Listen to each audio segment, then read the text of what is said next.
यही वसीयत की थी कि मेरा जनाजा पढ़ के फिर हुजूर के सामने ले जाना और सलाम अर्ज करना। हजरत अनस से भी रिवायत, हजरत अली से भी रिवायत है, हजरत सिद्दीक अकबर की वसीयत थी हुजूर के पास ले जाना और हुजूर से इजाजत मांगना। इजाजत मिल जाए तो कदमों में दफन कर देना, वरना जन्नतुल बकी में। तो हजरत अली मुर्तज़ा और हजरत अनस रिवायत करते हैं कि ऐसा ही हुआ कि हमने जनाजा उठाया, पढ़ा और फिर हुजूर के मवाजे अनवर के सामने रख दिया और सारे हाथ बांध के अर्ज करते, या रसूल अल्लाह हाजा अबू बकर यस्ताज़िनुका, ऐ अल्लाह के प्यारे महबूब सल्लल्लाहु अलैहि वसल्लम, ये अबू बकर हैं, आपसे इजाजत तलब करते हैं, आपकी कुर्बत में दफन होने का शौक है, हमें क्या हुक्म है। तो उस वक्त हुजरा आयशा था, ये गुंबद खज़रा नहीं बना हुआ था, सिर्फ हुजरा था, उसको ताला लगा था, चाबी हजरत आयशा के पास हुआ करती थी रज़ियल्लाहु ताला अन्हा। तो ताला लगा हुआ था और लोगों ने रख के ये अर्ज किया। तो फिर क्या हुआ कि वो ताला खुद ब खुद खुला, फिर कुंडी भी खुद ब खुद खुली और फिर जो दरवाजा था वो खुद ब खुद खुला और अंदर से आवाज आई, औसिलुल हबीब इलल हबीब लिअन्नल हबीब इलल हबीब मुश्ताकुन, यार को यार से मिला दो, यार तो पहले यार का इंतजार कर रहा है। तो कब्र अनवर से ये आवाज आई, हुजूर के रोज़े अनवर से ये आवाज आई। और हमारा अकीदा है और मुसलमान अकीदा है और तमाम उम्मत का अकीदा। ये मेरे भाइयों, ये तारीखी रवायतें हदीस में कहीं ये मौजूद नहीं है, ये बिल्कुल झूठ है और इसका मैं झूठ होना साबित करूंगा। मुझे बताएं कि सैयदना अबू बकर सिद्दीक रज़ियल्लाहु ताला अन्हु का ये जो वाकया कहते हैं, इसमें अल्फाज मौजूद हैं कि अगर नबी इस्लाम के रोजा शरीफ से आवाज आई तो मुझे वहीं दफना देना, अदरवाइज मुझे मुसलमानों के कब्रिस्तान में दफना देना। ठीक है, यानी सेकंड ऑप्शन तो मौजूद था, कोई इशू तो नहीं था ना। इससे बड़ा इशू तो सकीफा बनी साइदा था, जहां पे खिलाफत के मसले में इख्तिलाफ हुआ है। उसमें तो सैयदना अबू बकर सिद्दीक ने नहीं कहा कि हम जाते हैं और नबी इस्लाम से कब्र मुबारक में जाके फैसला करवा लेते हैं कि आपका वसी कौन है। ये तो मसला ही छोटा है, ये तो उनका जाती मसला था और उसका सलूशन भी उन्होंने खुद दिया कि आवाज आए तो ठीक, नहीं तो मुझे वहां दफन कर, जहां कोई दूसरा सलूशन ही नहीं है। और आज तक सुन्नी शिया तफरीक उम्मत के अंदर है, उसमें तो कोई मशवरा नहीं दिया। फिर अम्मा आयशा रज़ियल्लाहु ताला अन्हा उसी मुबारक गुजरे में 47 ईयर्स तक हयात रही है, 58 हिजरी में फौत हुई है। जंगे जमल के लिए जब निकली हैं, वो तो हौप पे जब कुत्ते भौंके तो उनको ख्याल आया कि मुझे वापस जाना चाहिए। नबी इस्लाम से मशवरा कर लेती कब्र मुबारक पे, उनके तो कहीं दिमाग में वसवसा भी नहीं था कि ये भी कोई कम्युनिकेशन होती है। बिल्कुल झूठा वाकया है और इसका झूठ होना मैं साबित करता हूं सही बुखारी से। सही बुखारी के अंदर सैयदना उमर की शहादत के ऊपर जो डिटेल्ड हदीस मौजूद है, कोई 7-8 सफ़ों की। हमारा रिसर्च पेपर 5B वाक़या करबला का हकीकी पस मंजर 72 सहीहुल इस्नाद हदीस की रोशनी में, उसके स्टार्ट में मैंने वो हदीस डाली हुई है। सैयदना उमर फारूक रज़ियल्लाहु ताला अन्हु का जब जख्म लगे उसके बाद कुछ दिन वो जिंदा रहे। बुखारी में पूरे मिन्नवान इसी तरीके से अल्फाज मौजूद हैं।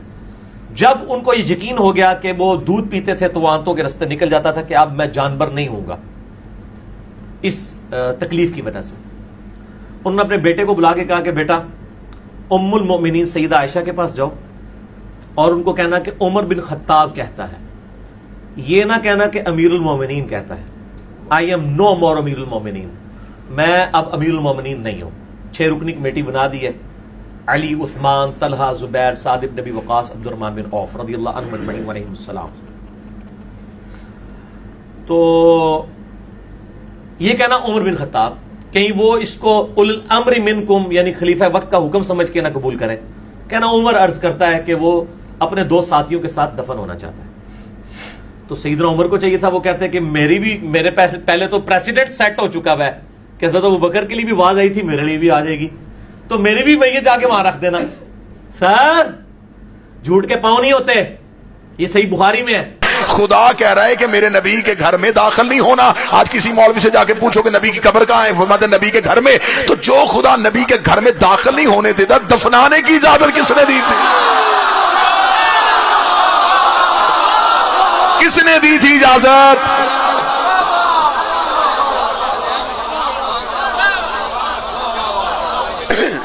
जो खुदा दाखिल नहीं होने दे रहा, बाबा जी, जो अल्लाह नबी के घर में दाखिल नहीं होने दे रहा है, आप हमें बता दें कि इजाजत दी थी नबी ने, इजाजतनामा दिखाएं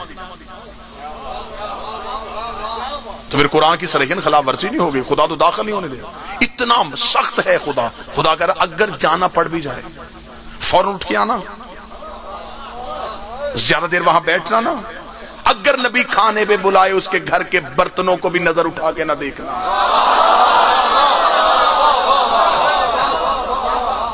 इतना मोहतात है अल्लाह नबी के घर के अंदर। अब जब पूछा जाए कि नबी कहां पे दफन है, वो कहते जी एक नबी की बीवी है, उसका हुजरा है, वहां दफन है।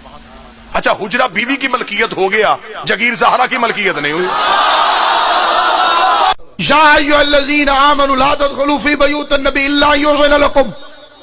खबरदार, नबी के घरों में बगैर इजाजत के दाखिल न होना।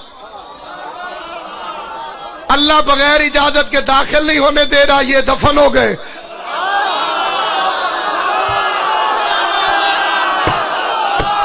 समझ नहीं आई? जो बंदे चुप है उन्हें समझ आई है कि नहीं?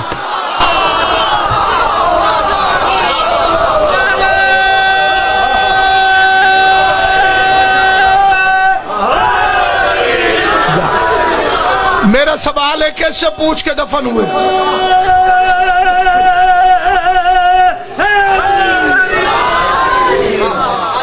देख लो मेरी तरफ जनाब, मेरा बड़ा अदब से सवाल है, कैसे पूछ कर दफन हुए? क्योंकि ये तो तुम्हें भी पता है कि तुम कहते हो कि नबी अपने घर में दफन होता है, तो घर तो मुस्तफा का था, और अल्लाह कहते हैं मेरे नबी के घर बगैर इजाजत के दाखिल न होना।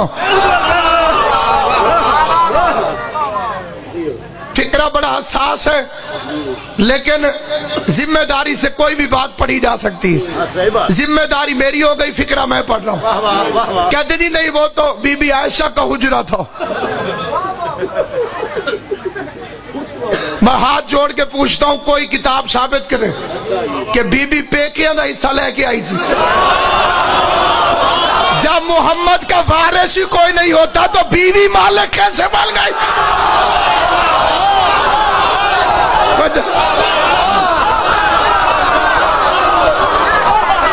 जिस बंदे को समझ आए वो मेरा साथ।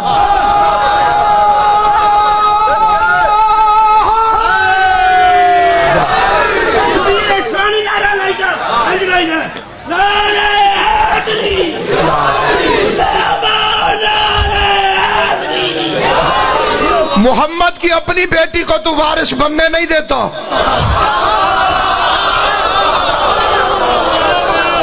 बुजुर्ग की बेटी रसूल की जायदाद की वारिस कैसे बन गई? खुदा फरमाता है मेरे नबी के पास ज्यादा देर न बैठा करो, उसे अजियत होती है। खाने पे बुलाए तो इजाजत लेकर आओ, खाना खत्म हो जाए तो उठ के चले जाओ। अल्लाह बैठने नहीं देता, बंदे लेट गए।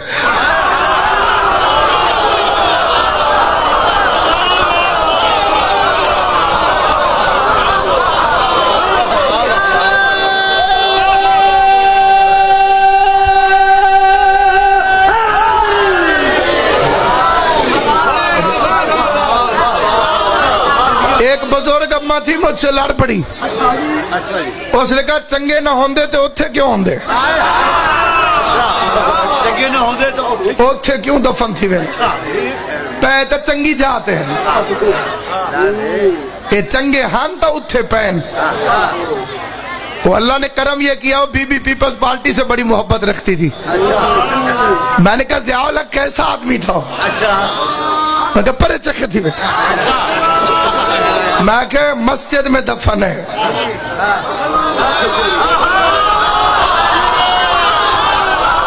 फैसल मस्जिद के दरवाजे पर उसने गंदा सा मुंह करके कहा उनकी हुकूमत जो थी जहां मर्जी दफन कर दे। पता चला हुकूमत वाले जहां मर्जी चाहे दफन कर देते हैं।